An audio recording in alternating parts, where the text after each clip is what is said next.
Son, the Holy Spirit, one God. Amen. Lord, we thank you for bringing us here safely. Father, we ask that you bless the word that we'll receive today out of Una's hands. Lord,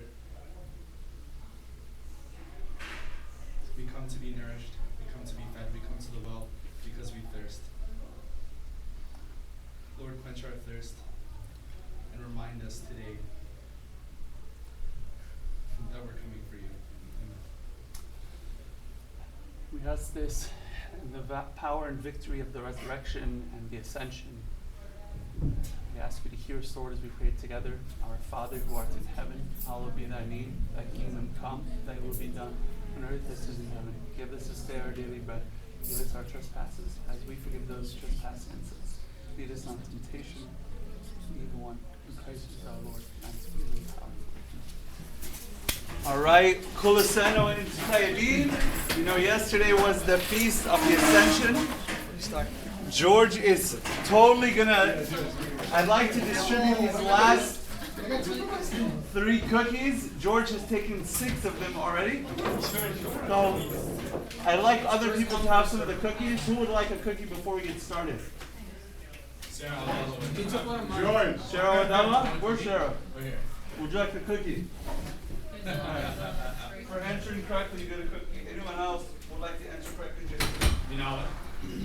If nobody wants it, I'll take it. Anyone? You have no I'm not going to force it on anyone. All right, we'll get started then without. So we are going to wrap up our Dating Done Right series tonight with a Q&A session. Before we do that, though, I'm just going to kind of give you a recap of the last 4 weeks. I'm going to try to do so in about over the next 8 to 10 minutes because there's going to be something really exciting happen down in that corner. Probably not. All right, so if you remember that first week, 4 long weeks ago, was unreality, or it was the 2 components where the movies never happen, and the first person you date or court probably won't be your last. We spoke a little bit about the power of the modern media, how influential it can be in shaping our minds. And I went through about 10 myths. I'll just list a few of them for you. Number 1 myth is it should just happen with no outside help or suggestions, okay? Courtship, this whole process just happens. It just like in the movies, it just happens. You see someone and just boom, explosion, fireworks. And it just happens. And you don't need any guidance, any help, nothing like that. Number 2 is they are not your type. Don't even consider giving it a chance. The 4th myth that I told you guys is that marriage is that missing key, that missing piece that is going to make you happy. If your life is miserable, it's okay. The solution is get married. Okay, that's myth number 4. Myth number 6, if I could skip down, was that my partner should intuitively know my needs. If I have to ask, it doesn't count. Because you guys know, when 2 people love each other, they can read each other's minds, right? They just know. They complete each other's sentences. Okay? If you have to tell them what you like, it doesn't count. And the last myth that I'll recap for you guys is myth 7. If we really love each other, then nothing else matters. That's right. We'll live in a box, okay, under the 59th Street Bridge. You've got a good view. All that matters is that we love each other. And the second part of it was the first person you date or court probably won't be your last. And just 2 reminders is that we shouldn't get crazy emotionally with expectations, with gifts, with time. And the second one was it doesn't have to work So don't settle, okay? If you are thinking about getting into a relationship, you never have been in one. Our fear oftentimes is that first one has to work, or the second one has to work, or that third one has to work. Okay? Let me show you a little video clip that I put together. This is the perfect love story. This is how the movies do it, by the way. You got a little Elvis. Only fools rush in, but I can't help falling in love with. Yeah. Love some Elvis. Everything just matches up perfectly. Look how beautiful it is. You gotta have some action, some explosions. This is how it always happens, folks. This is what you have to look forward to. And he just landed perfectly. And of course, hold on. Yes, this is how it always ends.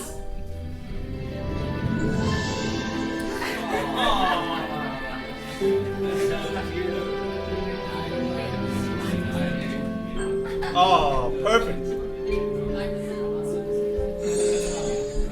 you. Thank you. All right, thank you. So this is how it works, guys. It's always like this, by the way. All right, this is the movies. And this is, if you've never been in a relationship, this is what you have to look forward to. All right? It's This is only exciting. Arabic movies. Oh no. The second talk that you had, If you're ever in a jam, here I am. If you're ever in the mess, S-O-S. If you ever get so happy you'll land in jail under bail, it's friendship, friendship, just perfect friendship. When all your friendships will be forgotten, ours will still be on. the second talk, of course, was about what? Being friends. Friendship and courtship. All right? That second talk was about healthy friendships, healthy courtships. And the thing is, in friendship, there's certain things that we value. There's certain things that we look for in a friend. And you would never think about spending your life, the rest of your life, with someone who is not your friend, who you can't also be their friend. Okay? Certain things about a friendship is that they desire the best for you. They have sympathy and empathy, and they're honest even if it hurts. Even if it hurts. Or especially, I would say.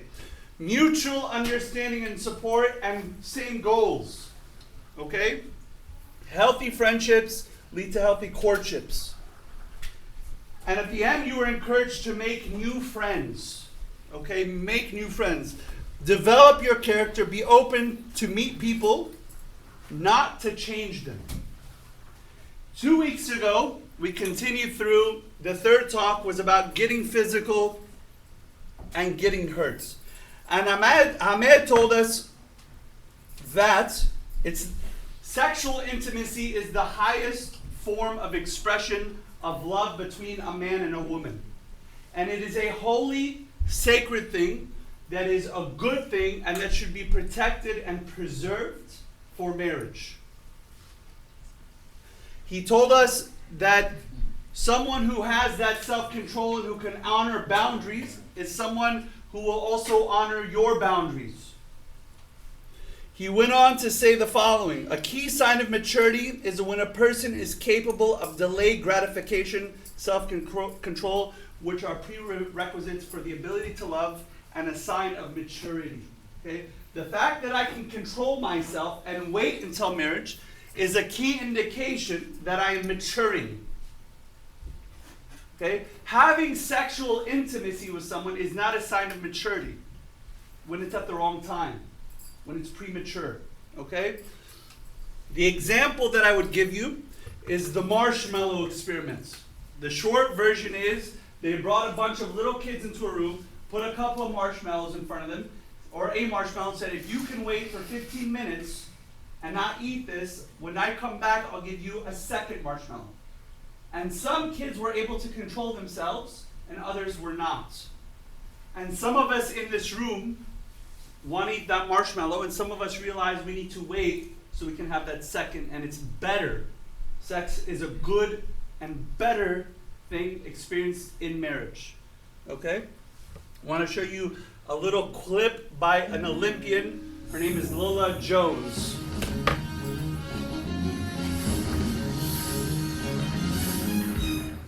Lolo, not Lola, sorry. That you're a virgin. Yeah. I was shaking when I did that. What made you say that? Why do you want people to know that?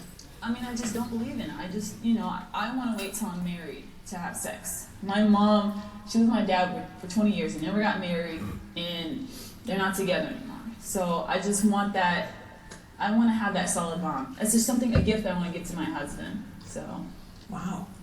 But please understand, this journey has been hard. Or there's virgins out there, I'm gonna let them know, it's the hardest thing I've ever done in my life.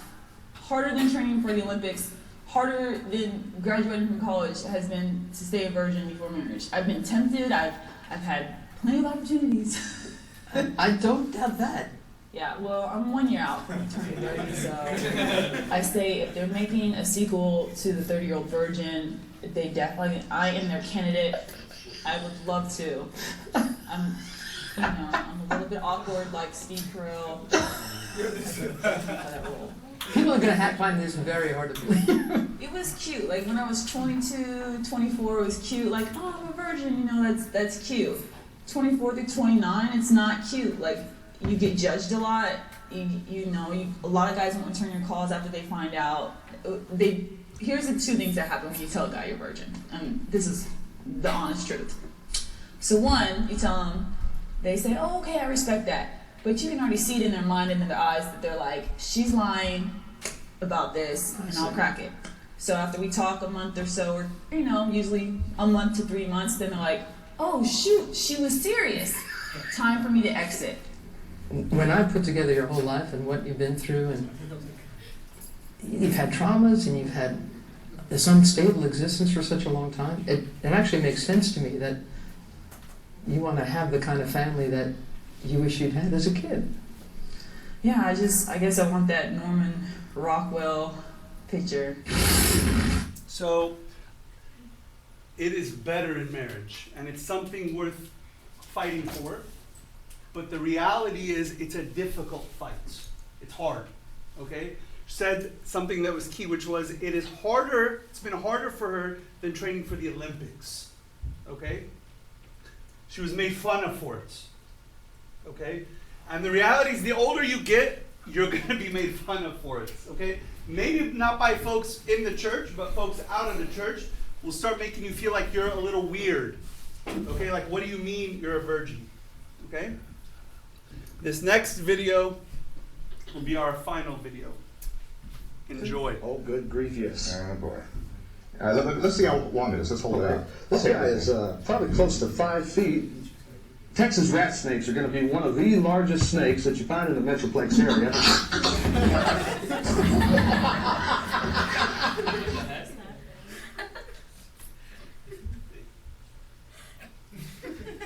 5 feet. Texas rat snakes are going to be one of the largest snakes that you find in the Metroplex area. The largest snakes that you find in the Metroplex area. Metroplex area.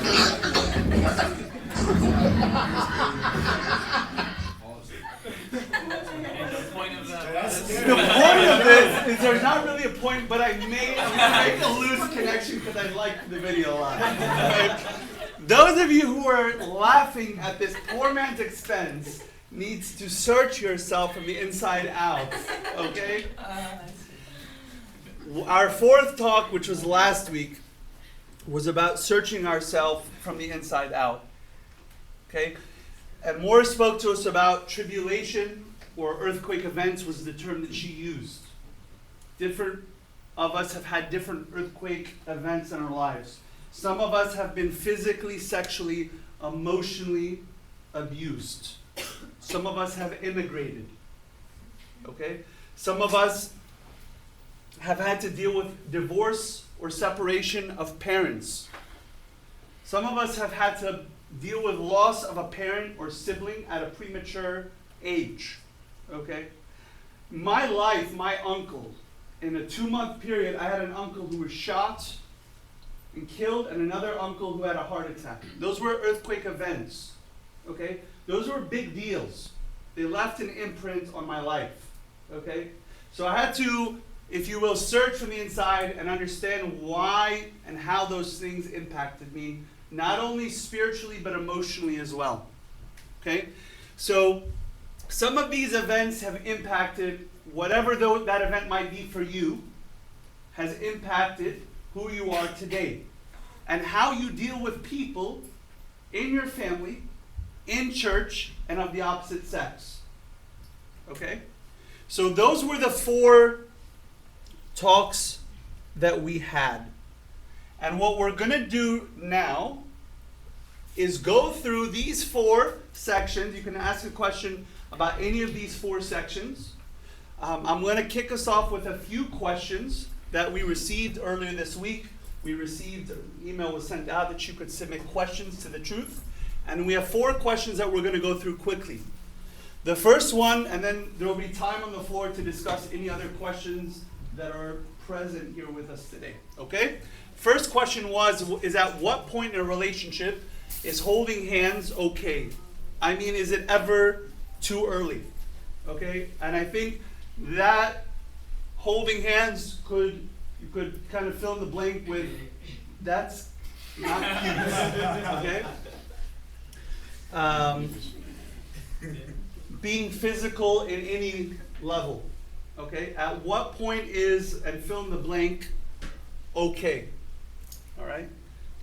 So the way we're gonna do this is I'm gonna ask the question. We're gonna take 3 or 4 responses from the youth. Sorry to the married folks in the room. From the youth. And then we're gonna conclude with an answer and then move on to the next one, okay?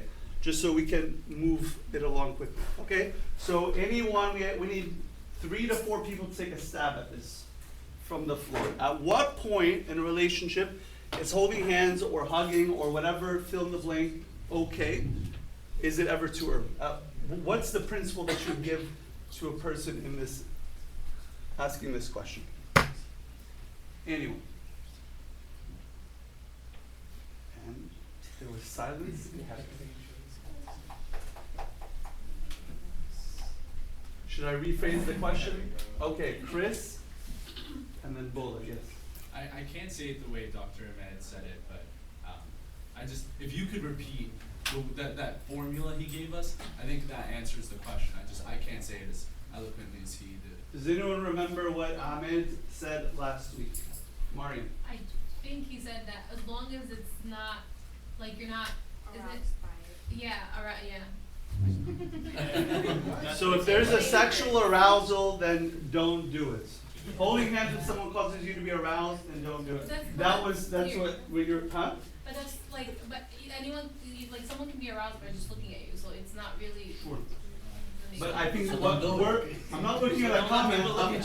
Chris was answering, so I'm giving Chris the floor. So do you want to extrapolate on that anymore? I don't think there's a time frame. I don't think that we should work with like hours and dates and things. But I do think that it should be something where like on an emotional level, when applying that formula, I guess, that's, I mean, like you said, fill in the blank. That's when it's the right time. Right. I don't know we can answer too early, but that's when it's the right time. Yeah.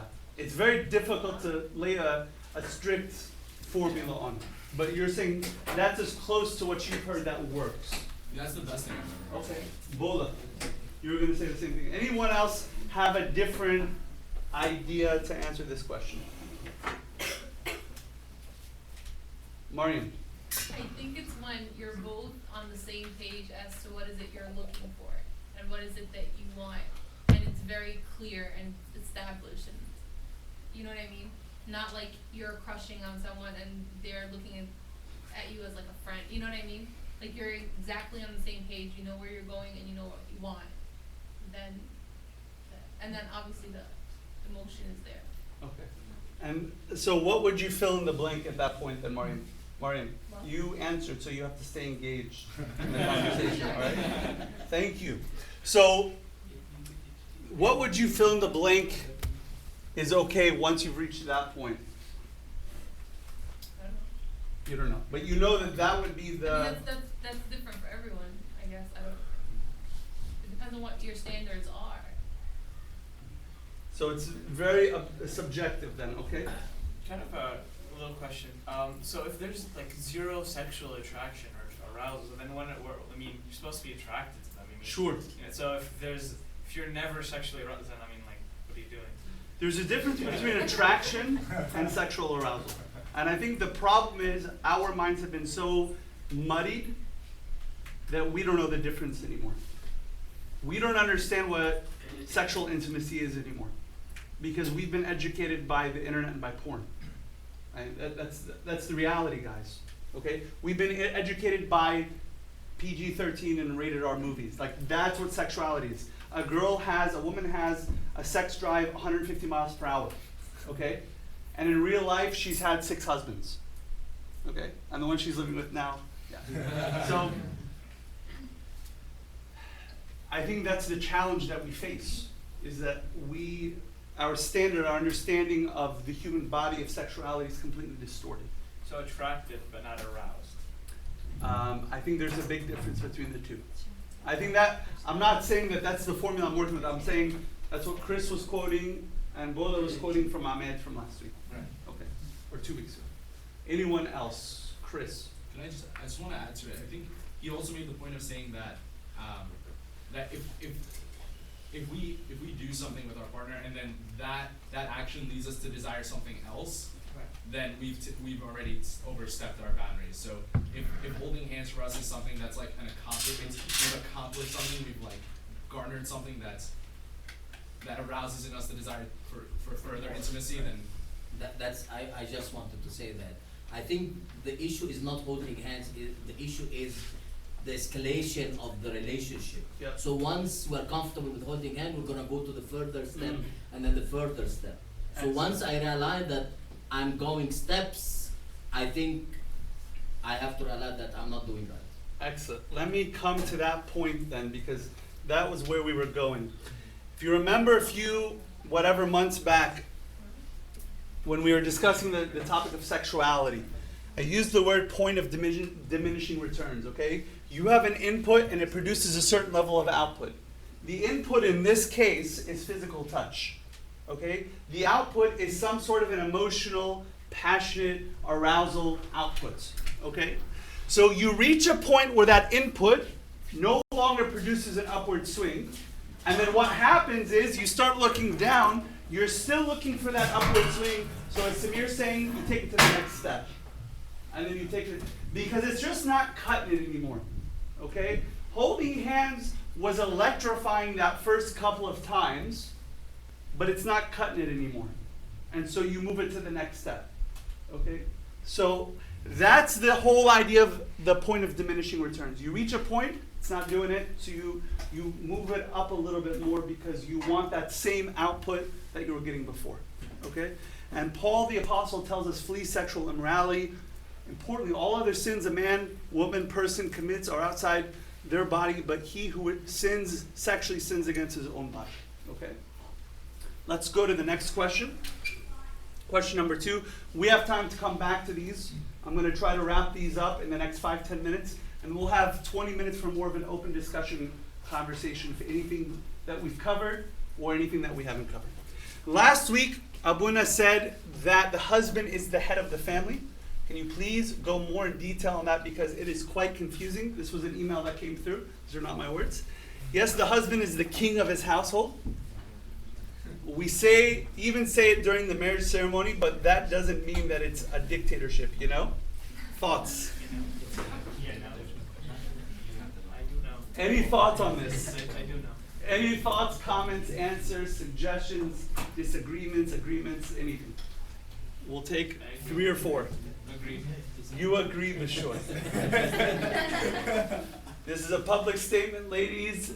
Understand who and how Bishoy thinks. Yes. I disagree with Bishoy, but there's About what? That's because you're a woman. Hold on. I think the thing is, I'm gonna bring culture into this. You're saying you agree and disagree, and I don't we haven't said about what. We have to define what it is we About agree the and disagree. man leading his household as dictatorship, his word goes. No, that's not actually what this says. So what is It says, exactly the question? Abuna said that the husband is the head. He used the word king, which I don't know how I feel about that. But then he said at the end that it's not, that does not mean it's a dictatorship. It is not a dictatorship. That's what this person is saying. Yeah, but like I think it just gets confused that the man is the head of the household. Okay. As whatever he decides goes in the house. So Hold on. Olivia's speaking. The woman is speaking. Go. Let your women keep silent on the trip. but I think it gets confused. Oh boy, that you got a long road ahead of you, buddy. He didn't learn anything. All right, Olivia, sorry. We're gonna be silent and listen. Yes. It gets confused that like when we say the man is the head of the household, what does that mean for a woman to expect of her husband, a man to expect to do in a house, and to also to know So- that there is a certain give and take here. So what you're saying is you're also confused when you say, what does it mean that? Not necessarily confused, but I think both people need to understand in a relationship what that means. What the So woman- is he or is he not the head? He is. He is, but What does that mean? what does that mean? That's what we're trying to get to. Awesome. Yes, and I think So what that- Olivia has restated the question for No, us. I'm saying my opinion about it. Okay, which is? Which is, he is the head to a point. He has the right to say his opinion. He is ahead to the point. To a point. To a point. Yes. What is the point? A point is, He has the right to say his opinion. So then he's not there. yes, he does have the right to say his opinion. Thank you, Olivia.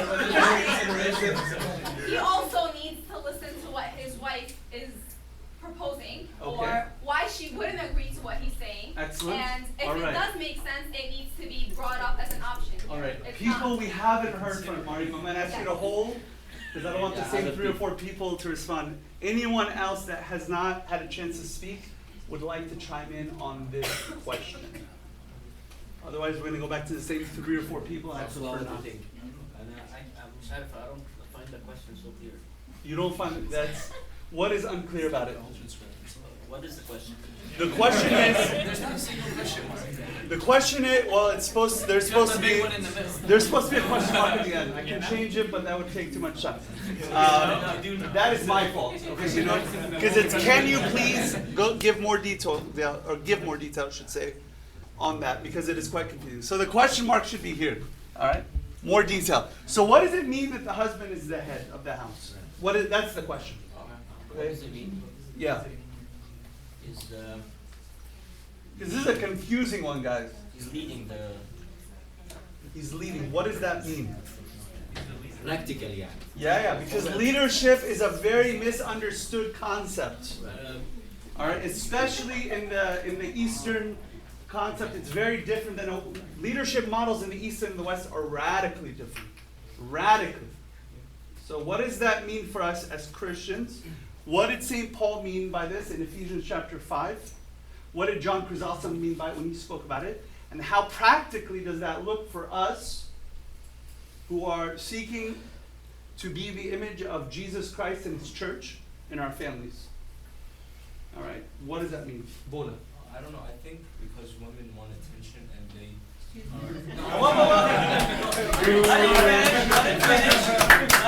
Sorry. He didn't say anything wrong, by the way. Women do want attention, as do men. exactly, and they want protection, and Okay. the husband is supposed to protect his wife.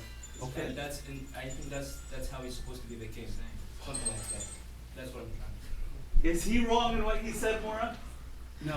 Thank you. All right, we have a connection. She's watching right now. All right. So women do want protection. You're saying they want attention or need perhaps protection, attention. Okay, that's what you're saying. Okay. Any other thoughts on this? Agree, disagree, other thoughts? Can we have one of the other women please give a thoughts? Someone who has not spoken yet. What did you say? Maple, would you like to chime in? Oh, she's so red. Christine, what do you think? She said she wants to be long. You are the only one on that side who's called Christine. She said she Anyone agrees. The key. like to chime in, male or female? Kind of a controversial one. Christine? Yes. Well, I think the marriage, it takes two to work it, and if the man works, the woman works, it shouldn't be like what I say goes. It's a give and take. That's what it is to me, just because like you're a man and, you know, me man, you woman kind of attitude is doesn't So in your perspective, headship has to do by financial contribution. Yeah. So if the woman makes more than the man, then she's the head. If the man makes more than the head, he's the man, or he's the head. It's just, No, but that's what I asked. I said financial contribution defines headship, and you said no. No. not necessarily. That's not what you meant. What did you mean then? I just, if two people are married, they're together, then there shouldn't be one person who's not like, the head of the house. There should be no such thing as that. So there should not be a head. No. Interesting. Michael. I think, well, the kings have like qualities where they're leaders, so they're not scared. So they'll go into war. Okay, they'll lead their nation to war. So I mean, what I'm trying to say is, like, a husband has to be the king and where he has to man up and take responsibilities for himself.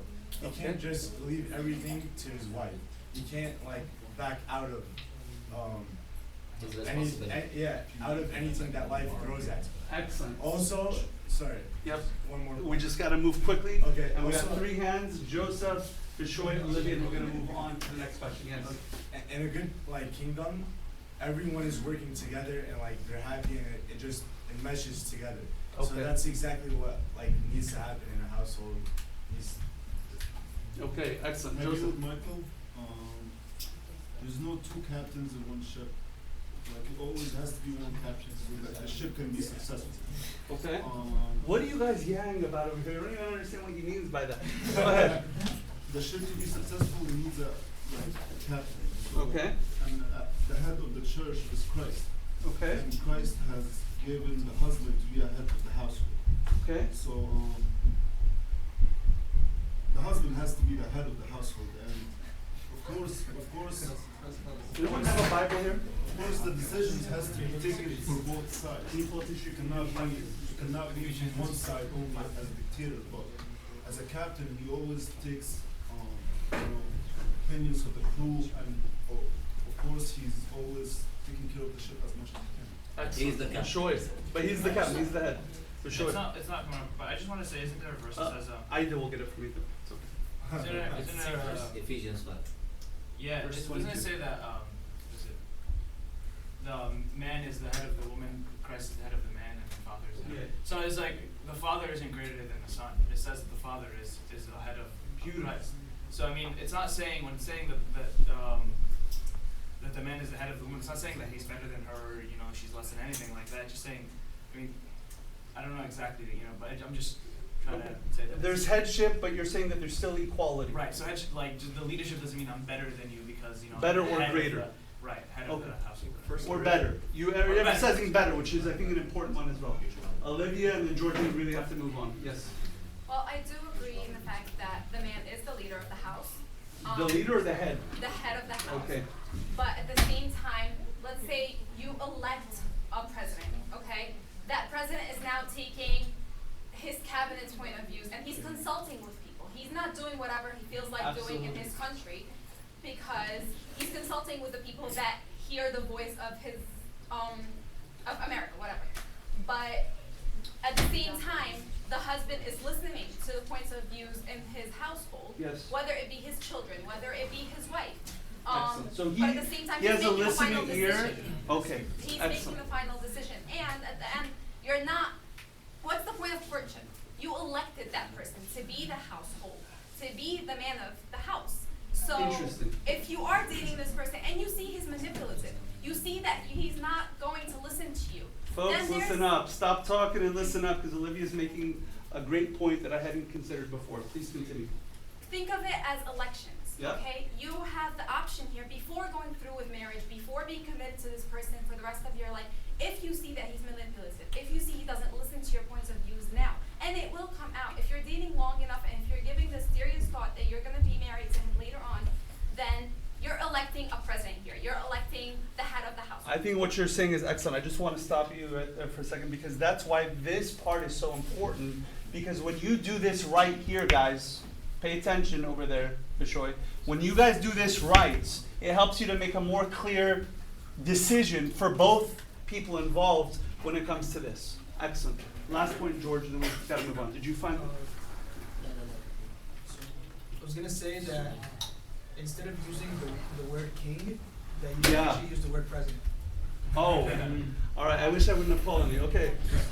Ephesians chapter 5 says, "Wives, submit to your husbands as to the Lord, for the husband is the head of the wife, as also Christ is the head of the church. He is the Savior of the body," which is the verse that Troy was quoting.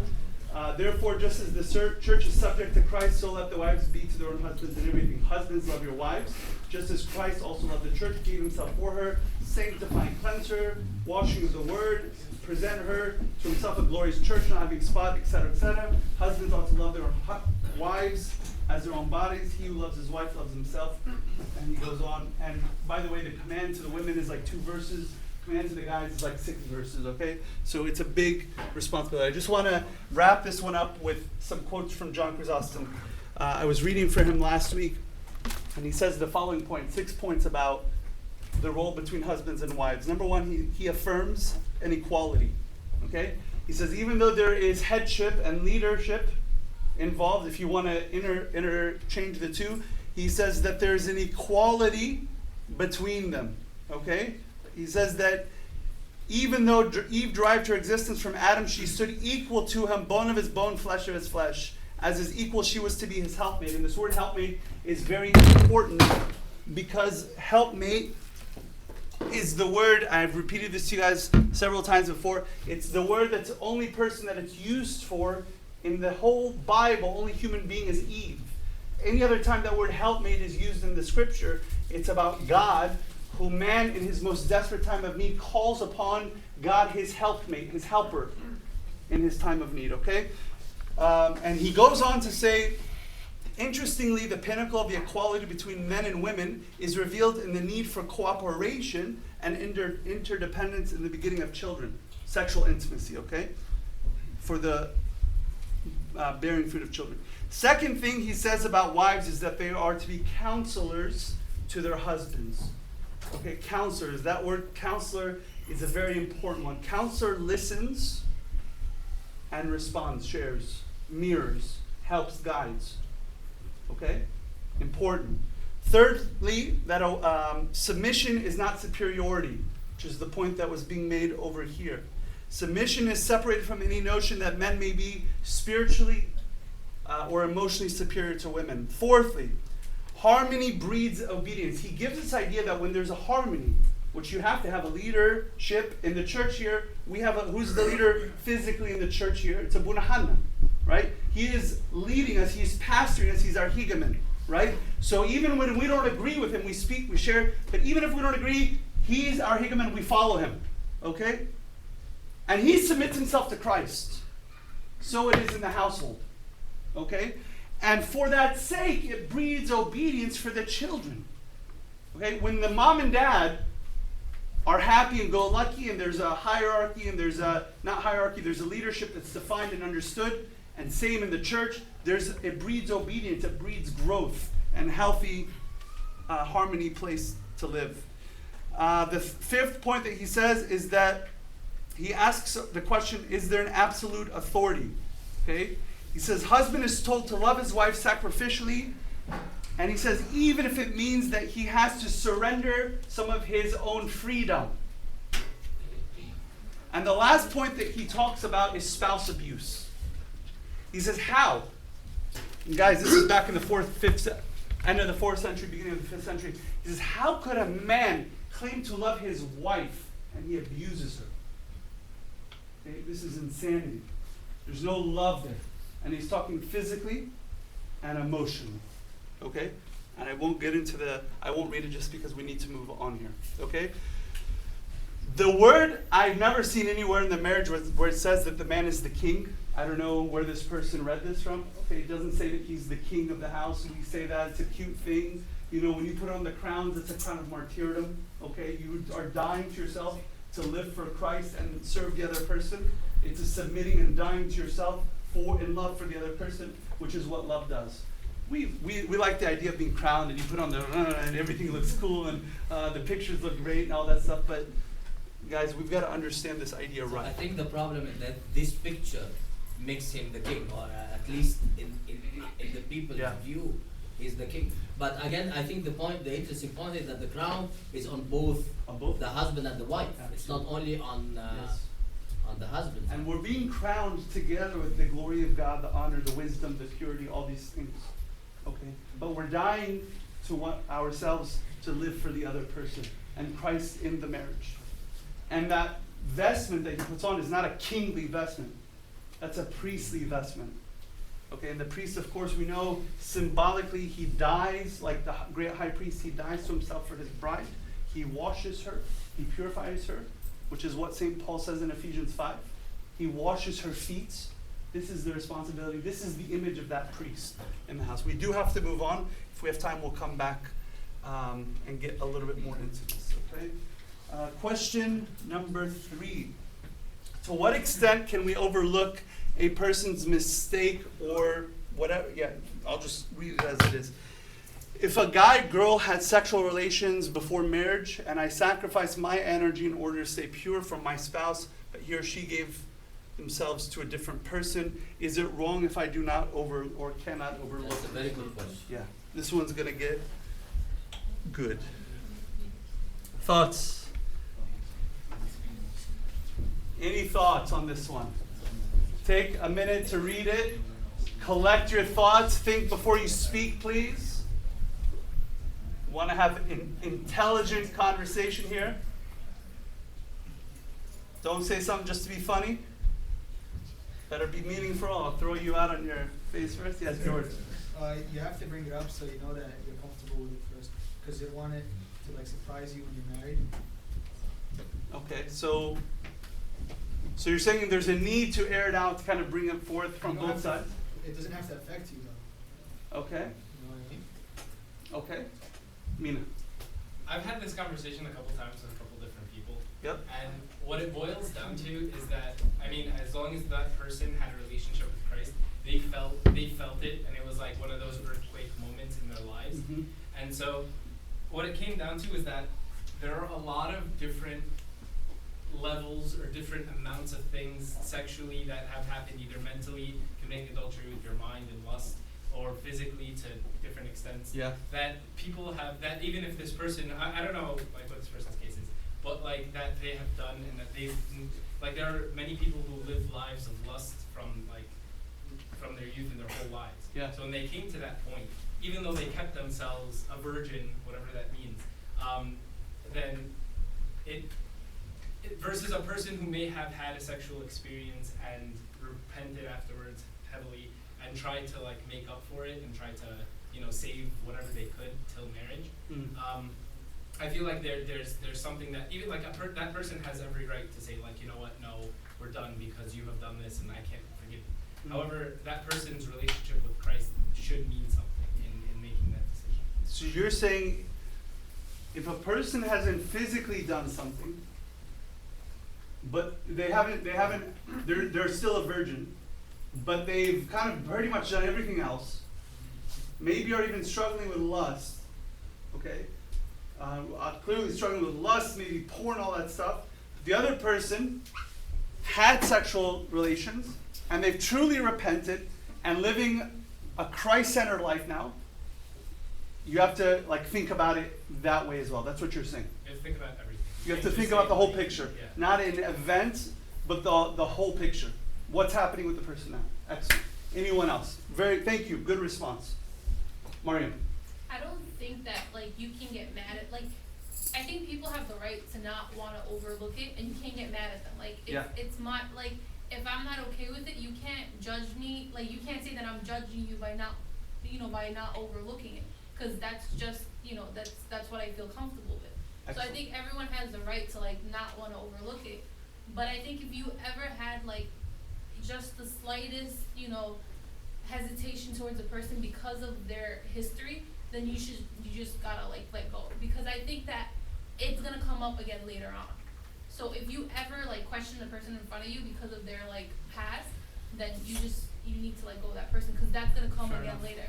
Fair enough. I think that's a very fair, balanced response. Excellent. I think if that's Sure. for example, if that's a part of my life that's past, I've sinned, I've fallen, and I've confessed and I've repented, and I've gone through the hardship and the tears of repentance. Do I have to share with the person I'm getting married? If it's a part of my life that's over, why do I have to bring it up? Yes. Should I bring it up? Yes. Can we just? I think that's a very important question. Can we just, by raise of hands, who says yes, who says no? Please, everyone, answer honestly. Okay? You're not going to be. I just want to get a pulse of what's going on in the room. Who says that you've repented? It's behind you. You're a different person, but you still should share that with the other person. Who says yes? And who says there's no need to do that? I'm just trying to ask. No, who says there's no need to do that? Okay, so the vast majority, if not all of us, almost everyone who raised their hand, said that that's an important thing that should be communicated. Okay, excellent. Anything I else? mean, there is a reason for that. Sorry. No, I'm gonna come. Yeah, I'm probably. I think it's wrong if they don't overlook it, because if someone has repented about something they've Nice haircut, by the way. Oh, the back. It's not a haircut, this is by accident. Oh, man. You played me, man. I did this by myself. It was by accident. Banging. Let's go. So I think it's wrong because if they've repented about it and God's forgiven them, you can't hold it against them, because if God forgave them, you should forgive them too. It shouldn't be something that they have to worry about. Okay, so if that's the case, okay, let's come to this one, and then I want to come back. I was expecting someone to say this, and I was going to piggyback Samir's question off of that, because that's a very important connection. God has forgiven the person, so why do I need to communicate it? Okay, why is it important to share? But you guys think, pull your thoughts together, because I knew that was going to come up. Hold on. Veronica first, and then Olivia, and then Michael. And Abuna, sorry, we're talking about both boys and girls. Oh, absolutely. We're not talking about girls only or boys only. We're talking about both. Absolutely. No, because sometimes we feel that the girls should say that, but the boys, they can do whatever they want. And listen, we have girls who have lost their virginity and guys who have kept pure, and we have guys who have lost their virginity and girls who have kept pure. We have things on both sides of the equation, okay? And I've seen it work both ways, okay? All three ways, actually.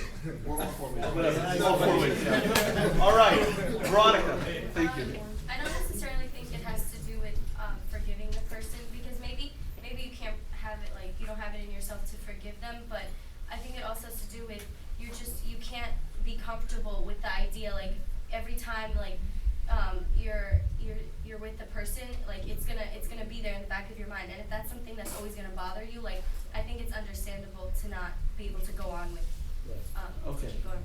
Now, I want to close this part, this question with this last part. Why does it need to be spoken? Okay, Olivia, Michael, and Chris, did you have your hand up? No, you can skip me. Okay, Olivia and Chris, and we're gonna move on because we have one more question, and I wanna leave 5 minutes at the end if anyone has a burning question on their mind. Olivia. I agree with Lovely. If you went and confessed this and God forgave you, then in your heart you feel comfortable that you've said your sin in front of God and you repented about it, but at the same time it has to do with honesty.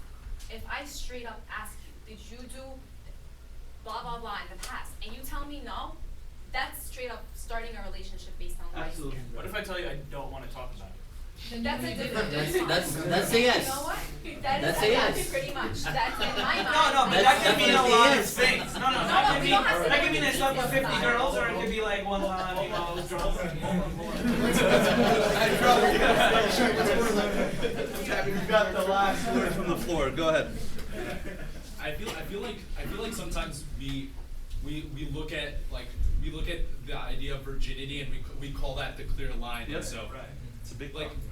for someone who's fallen sexually or physically versus if I'm really interested in a girl and she's actually flirted with every single guy I've ever known, Yep. like why is my sin unforgivable? But the fact that she's never touched lips with a man, that's perfectly forgivable. Yep. The fact that she's in her heart intended or loved to speak to that person before me, and I've sinned. Why am I not? Why don't I deserve forgiveness? I'm saying figuratively. Why don't I deserve forgiveness? And she's like, oh well, whatever. That's hagahaifa. Yeah. Excellent. I just want to make sure that the last question was very. We didn't really get to Samir's question, which I think is an important one. Why is it important to speak it? Why is it important to put it out there? Okay? Anyone want to take a stab at this? Why is it important to put it out? Well, I think for one, because how would you feel like if that person found out later on? It's like you deceived me kind of thing. It's like what Olivia was saying. It's like I'm being honest from the very end. You either want to accept it or you don't. If you don't, I understand. We're fine. We're good. If you accept it, then it's clear. Like we don't have to have this again. Excellent. Let me ask you guys a question. A person who has fallen sexually, has it outside of marriage, before marriage, has it affected that person? Has it affected their experience of sexual intimacy? Okay. So the person that I'm getting married to has the right to know that. They do. Okay? Because it affects not only my mind, but my soul, my emotion. It affects me. If I've had sexual relations, or I've dated 40 guys, or I've slept with 20 women, okay? That's affected me. It has. Those are earthquake events. They're big deals that impact my life. Now, you don't have to get into how many you said. What if I don't want to talk about how many? It's embarrassing, whatever. I'm not talking about that right now. But the person has the right to know, this is something that I had struggled with in the past. It's something that I've repented of. It's no longer a part of my life. Okay? I want to give you 3 quick points on this. Each person knows what they are comfortable and can and cannot deal with. Okay? I got to tell you, if a person came to me and they had repented and they had done this, and truly this woman loved Jesus Christ with all her heart and was living for him, and I'm married to a woman who has never kissed a guy until her wedding night, but I'm telling you, if that was the case, I would have married her. Okay? Personally. Because that's something that I could deal with. Because I understand the concept of God's mercy and forgiveness. Okay? So that's number 1. Each person knows what they can and cannot be comfortable with. Number 2, for the person being judged, if they're truly being judged, and I think, Mariam, you bring up a good point, if person says, listen, there's just an inkling of doubt in my mind, I'm not comfortable with it, not only should the person who's uncomfortable with it walk away, the other person should be out. Because there's no way, if I was the one who fell, and I felt that the person that I was going to, and I shared this with, they were going to judge me for some, I'm not talking about the initial, hurt or whatever, but if it comes up a second, third, fourth time, I'd be out. There's no way. Consider that this person is going to judge me for something that I did against someone else, and not forgive me for something I did against someone else. How, when I do something wrong to my wife, is she ever going to forgive me? Okay? Third and final point, we need to move on. The big question that I would ask, and we've covered it, is not what have they done in the past, but who are they today? And that's huge. We're so concerned, has this person done this and this and this and this? And we don't ask the big question, is this person living a committed relationship with Jesus Christ? No. And that's huge, guys. We're so concerned with the past and what they're going to do, and we're not concerned with the meat of it, which is this person living for Jesus? Last question, and then we're gonna take a bonus round if anyone has a question from the floor. I don't know. Joanna. Number 4, you figured out. Tech guy. Is it necessary to convince my parents that I don't have to marry a doctor, lawyer, engineer, pharmacist, psychologist, garbage man, whatever it is, in order to live happy?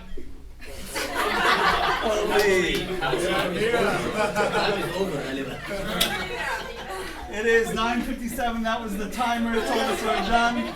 We're gonna skip through I Love Lucy and everyone else. All right. Maybe this might be something we disagree on, but what if this causes them to disagree on me seeing my potential partner? Signed, frustrated, and misunderstood. We're gonna take 3 people's response on this, and then we're gonna close with if there's a question from the floor. Any thoughts on this? Is it necessary to convince my parents that I don't have to marry a doctor, lawyer, whatever their profession, in order to live happily? Maybe this might be something we disagree on, but what if this causes them to disagree on me seeing my potential partner? Any thoughts on this? Mina. Michael, and let me see 2 of the females. We got 2 males, 2 females. 2 females. Sure. If not, then John, you can serve as one of the females. 1 female. We got our other one, John. Sure. I'll speak. Can I get one of the females? Anyone? A lady? Sarah. Sarah, excellent. All right. Go. For an understandable reason, I feel like our parents have mistaken success in life in success in career. So, Yeah. I mean, that was quoted from somebody else who said this previously today. But I really feel that that's true only in that, like, you have to be realistic. You can't marry, like, no, I'm not gonna say that. You can't marry, like somebody who does nothing and doesn't get income and expect to have a happy life and live under the bridge, like you said. Why not? But but at the same time, but at the same time, the titles of their job is not who they are and doesn't define them. So I mean, there has to be some reasonableness. Like, their job is important. Like, can they support you and like whatever your plans are for the future? But at the same time, they don't have to be any specific thing. Like, and being a doctor and a lawyer isn't the most successful you can be. Absolutely. They're both alone. Excellent. Michael. Well, as long as it's a respectable job, so it's not like she's a prostitute or like anything like that. All right, moving on.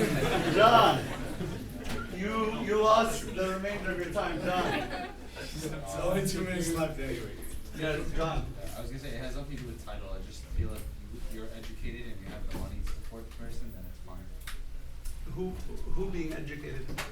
The male. Either or, I mean. Either or. I'm gonna be a stay-at-home father. I don't really care. I feel like if a woman makes more, I feel like a lot of women look fine for men who make more than them, or even find less than them just so they can be in control, or more than that so that they feel that, like, you know, oh, I'm marrying a great person or something. But I don't like that idea. I just feel like if you guys can make enough money together to support a family, then it should be okay. All right, we're going to take our last 2, Sarah and Nardine, and then I'm going to give a conclusion. And I want someone to think of a question from the floor that we're going to wrap up with. Sarah and Nardine, we've got to move on because I want to give an opportunity for at least one question from the floor. Sarah, go ahead. My parents would never do that, but just for myself. Like, I would want that for myself because if I'm going to go through pharmacy school, like, the guy should be educated too and like work hard too. So hold on a second. For you, that's something you value personally. Okay. All right, guys. We have different preferences in this room, by the way, and that's okay. It's totally fine. Okay, we have different preferences, different expectations of responsibilities, of roles. Okay, Nardine. I don't think you've answered that person's question. Yeah, you're absolutely right. We danced around it. She agrees with us. She's talking about her parents. What Yes. did she do? So I don't think you answered her question. Okay, I'm going to give you a quick answer, but I want to wrap up a couple points that were made. Number one is we've got to see what do you value, okay? And more so than title, probably, is there something going on back here that's really important right now? Groundbreaking? All right, it'll hit the press in a minute, but just hold on to it. So it's not so much about the title, education, but what do you value? Okay, what does the person value? And I think more important than that is there an intellectual connection? Okay, because we make so much of title, profession, education level, money. Okay, rather than is there an intellectual, spiritual, emotional, physical, social connection? Okay, those are all important. All important. Okay, 3 quick points on this. Number 1, it's if you disagree with your parents, you need to be respectful, but quit being afraid to speak the truth to them. Okay? Be respectful. This doesn't mean you shout and you scream and you throw a hissy fit, you stomp your feet and do what my little kids do when they flip out. Okay? We need to be respectful, mature, but we need to be willing to speak and not be afraid of what we think. Okay? And what others think. Number 2, I think there's a fear of being misunderstood. What will people think if I do this? What will people think if I marry this person? What will people think, what will my parents think if I talk to this person? Okay? Number 3 is we oftentimes, as a result, we live like the Samaritan woman. We're afraid. We'll do it all, but we're afraid we won't come forth and speak it. We live in fear. Okay? I think it's very important that if you disagree with your parents, that you, as a mature, if you're not able to speak this to your parents, you're probably not ready to be in a relationship. Okay? Because one of the signs of maturity is that you can communicate effectively with other adults. And if you can't, then you've got to ask yourself, maybe I'm not there yet. Okay? So, can I say I number hope, 4? Yes, quickly. I think a third party here can help. Whether a third party that is comfortable with my parents and myself, maybe he can be, when the parents, usually when the parents hear something from an adult or an elder, trying to convince them, sometimes it makes a big difference. So maybe a priest or an elder or someone that is close to the parents can intercede in the situation. I think that's a very practical point. Excellent. Thank you, Samir. We're going to wrap up. If there's a quick question from the floor on any of these 4 points or anything else related to the subject, we have 2 minutes to take a question from the floor if there is one. Okay? Want to first thank the 4 people who sent, or the 3 people I think it was who sent these questions. Thank you.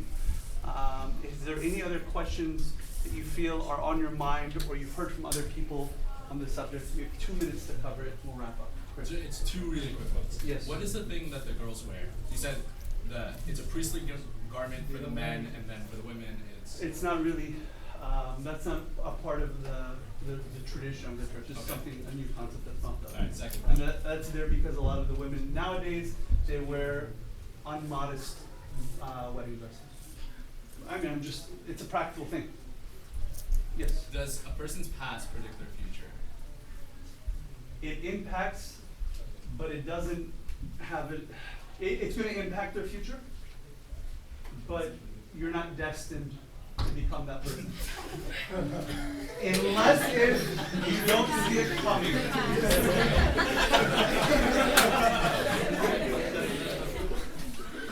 That was all that clean. There's tape all over it. If you was that, it's filthy. Don't worry about it. Don't worry about it. You're fine. I think our past does not predict what we absolutely will do, but if we're not careful and we're not watchful and we don't do the work,